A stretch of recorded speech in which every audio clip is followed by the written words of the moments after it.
Who the fuck did I marry? Who the fuck did I marry? Reesa says she was extremely confused and she asked Legion, could it have been someone from the sheriff's department bringing by a lawsuit for a credit card that she didn't pay?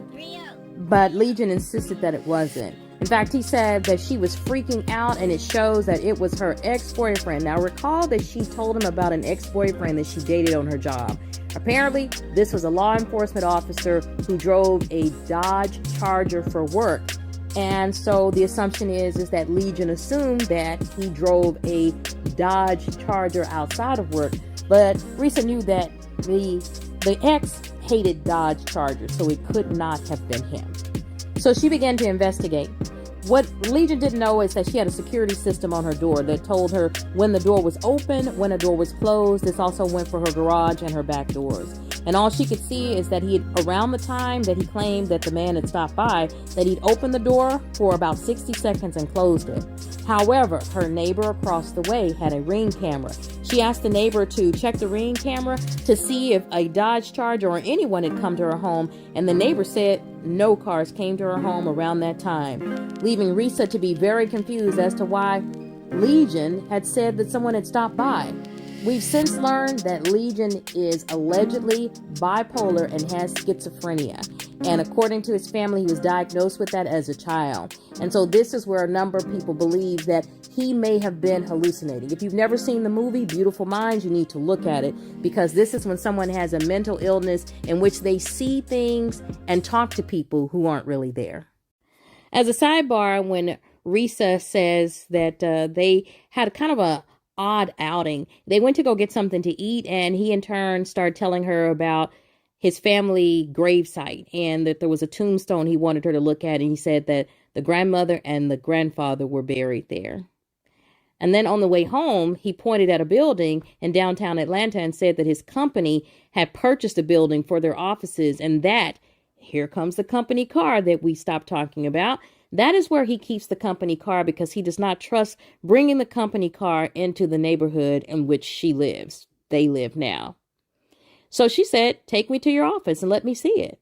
He pulls out a phone and pretends or says that he's calling someone named Willie, who's head of security. Willie is not in. So she says the conversation goes like this. Hey, Willie.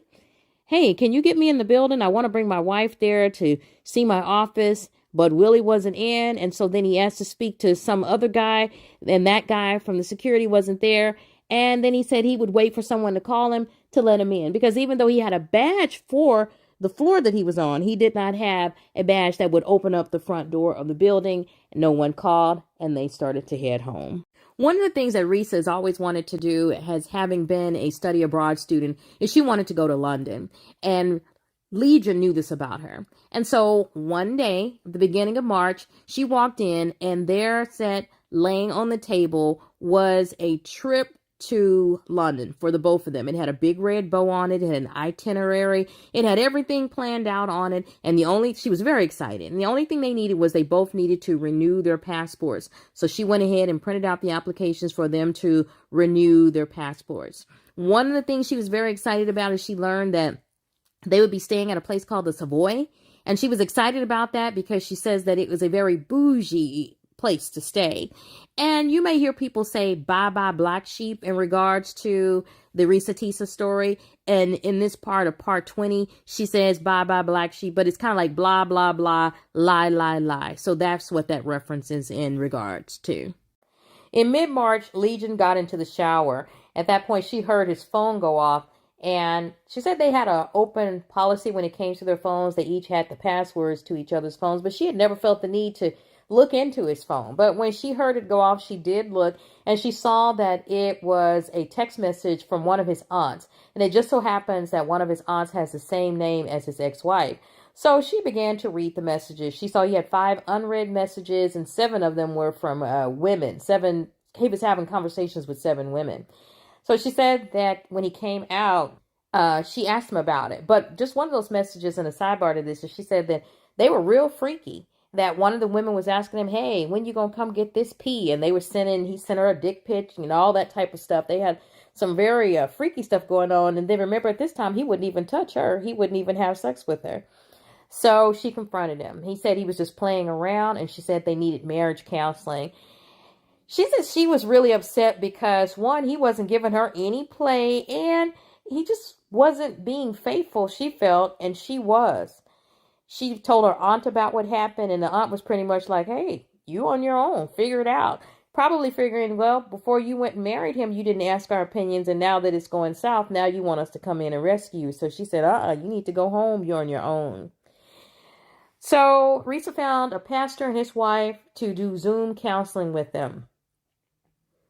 The pastor and his wife were concerned. They said that they were just 3 months in and they were having all of these problems, and they were real concerned that they didn't have any intimacy. Again, he wasn't having sex with her. So she says they really tried to start slowly moving toward, getting back together and getting past what she felt was an infidelity.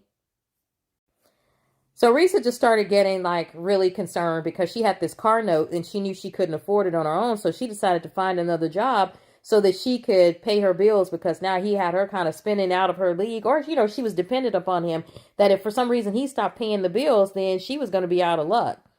So when she told Legion that she was getting another job, he started laughing about it, saying, you work there at those offices and you love them niggas more than you love me, which was odd to her. She got the job and they were asking for all of her information so they could do the final background check. And one of the things is that they needed, since she had a spouse, they needed the spouse's social security number. At first, he didn't want to give up the social security number. And then he finally wrote it down for her. And it turns out it was different than the one that was on the marriage license. So the first 3 numbers were different. So she took the social security number and she ran a check on it. And it came back showing that he had never been in California.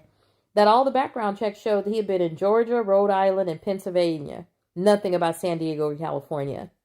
Right around that time, he hurt his leg at work, and he was having a real hard time walking. He said that it was an old football injury. Then he changed and said he got injured at work. He found various different reasons. The reason that it was hurting. But he was in a lot of pain. So right around this time, everything started to open up. And so San Diego State opened up, and she decided to find out whether or not he had really been a student there. She requested his transcript using his social security number and all of his current information. And come to find out, they had no records of him. So she asked him, why come they don't have any records of you? And he said that his dad had paid extra money to San Diego State so he could be considered a private citizen and they wouldn't have any information on him. She questioned how he played football there and how his name was never posted anywhere and how he stayed private. And he just wanted to know why she wanted to know. And in the end, he had no answer. He just said what he said, that his dad paid for his privacy. Now, around this time, his leg really started to bother him. It actually was his knee. And it bothered him so bad that he would have to use her strong pain meds that she had gotten for the miscarriage that she had. He was tossing and turning so much at night that he had to move to the guest bedroom because she couldn't sleep. But Reesa still kept looking into his background. So she used his social security number and paid for a background check. And this time it came up with several addresses and names that were affiliated with him. And she found his ex-wife via the divorce court. Turns out he met his ex-wife in Georgia, married her in Georgia, and they divorced in Georgia.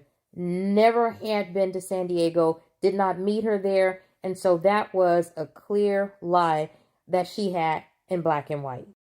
Reesa did an open records request and found that he had been married to his ex-wife only 6 months.